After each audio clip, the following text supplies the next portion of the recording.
പ്രതിപക്ഷത്തിന്റെ കടുത്ത എതിർപ്പ് വകവയ്ക്കാതെ തൊഴിലുറപ്പ് ഭേദഗതി ബിൽ പാസാക്കി കേന്ദ്രം. കേന്ദ്രമന്ത്രി ശിവരാജ് സിംഗ് ചൌഹാന്റെ മറുപടി പ്രസംഗത്തിനിടെ ബില്ല് കീറിയെറിഞ്ഞ് പ്രതിപക്ഷം പ്രതിഷേധിച്ചു.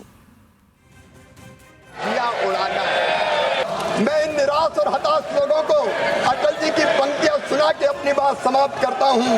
गीत नया गाता हूं, टूटे हुए तारों से फूटे बासंती स्वर, पत्थर की छाती में उगाया नव अंकर, भरे सब पीले पात।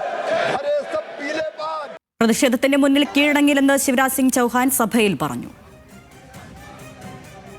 ശരത്ലാൽ നൽകും വിവരങ്ങൾ. ശരത്ത്, പ്രതിപക്ഷത്തിന്റെ വലിയ പ്രതിഷേധത്തെ മറികടന്നുകൊണ്ടാണ്, എതിർപ്പ് വകവയ്ക്കാതെയാണ് ബില്ല് പാസാക്കിയത്. എന്തായിരുന്നു ഇന്നത്തെ പാർലമെന്റിലെ രംഗങ്ങൾ?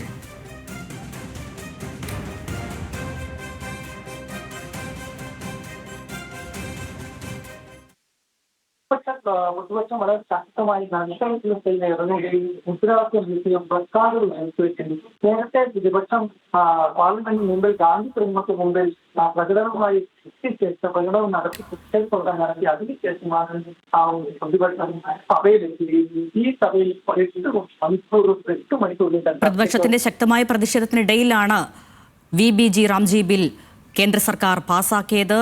ഇന്ന് വലിയ പ്രതിഷേധമാണ് സഭയ്ക്ക് പുറത്തടക്കമുണ്ടായത്. പ്രതിഷേധത്തിന് മുന്നിൽ കീഴടങ്ങില്ല എന്ന നിലപാടിലായിരുന്നു ശിവരാജ് സിംഗ് ചൌഹാൻ. അദ്ദേഹം സഭയിൽ തന്നെ ഈ കീഴടങ്ങില്ല എന്ന് പറഞ്ഞു. കേന്ദ്രമന്ത്രിയുടെ മറുപടി പ്രസംഗത്തിനിടെ ബില്ല് കീറിയെറിഞ്ഞാണ് ഇന്ന് പ്രതിപക്ഷം സഭയിൽ പ്രതിഷേധിച്ചത്.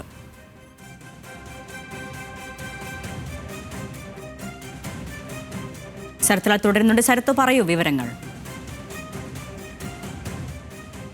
പ്രധാനപ്പെട്ട ഒരു വിഷയം എന്ന നിലക്ക് ഇത്രയും പ്രധാനപ്പെട്ട ഒരു ബില്ല് യാതൊരു ചർച്ചയോ അല്ലെങ്കിൽ ഭേദഗതികളോ ഉന്നയിക്കാതെ അല്ലെ ഭേദഗതികളെ കുറിച്ച് ചർച്ച നടത്താതെ ഒരു ബുൾഡോസറിംഗ് ആയിട്ട് പാസ്സാക്കിയെന്നാണ് പ്രതിപക്ഷത്തിന്റെ ആരോപണം. അതുതന്നെയാണ് നടന്നത് എന്ന് നമ്മൾ ദൃശ്യത്തിൽ മനസ്സിലാക്കും. കാരണം NK പ്രേമചന്ദ്രൻ അല്ലെങ്കിൽ K രാധാകൃഷ്ണൻ MP അടക്കമുള്ളവരൊക്കെ കൊടുത്ത ഭേദഗതികൾ ചർച്ച ചെയ്യാനോ അല്ലെങ്കിൽ ഭേദഗതികൾ അവർ പ്രസ് ചെയ്യാനുള്ള അവസരം പോലും ലഭിക്കാതെ തന്നെയാണ് ശബ്ദ വോട്ടോടുകൂടി സഭ ഈ ബില്ല് പാസ്സാക്കിയിരിക്കുന്നത്. അതായത് മഹാത്മാഗാന്ധി ചരിത്രപരമെന്ന UPA സർക്കാരും പ്രതിപക്ഷവും പറഞ്ഞു വന്ന മഹാത്മാഗാന്ധി തൊഴിലുറപ്പ് പദ്ധതിയുടെ ഈ പേര് ഇനി രാജ്യസഭയും കൂടി പാസ്സായി കഴിഞ്ഞാൽ VBG റാംജി എന്ന പേരിലേക്ക് മാറും. അതുതന്നെയാണ് NDAയും BJPയും ലക്ഷ്യമിടുന്നത്. ഇത് തന്നെയായിരുന്നു ഈ പ്രസംഗത്തിന് അല്ലെങ്കിൽ ഇത്തരം ചർച്ചക്ക് മറുപടി നൽകിക്കൊണ്ട് ലോക്സഭയിൽ മറുപടി നൽകിയ ശിവരാജ് സിംഗ് തുടക്കത്തിൽ തന്നെ പറഞ്ഞു താനൊരു BJPയെ പ്രതികരിച്ച് മന്ത്രിയായ വ്യക്തിയാണ് എന്ന് തുടങ്ങിയിട്ടുള്ള തങ്ങളുടെ അജണ്ട വ്യക്തമാക്കുന്ന രീതിയിൽ തന്നെയായിരുന്നു ഈ ശരി ശരത്ത്, എന്തായാലും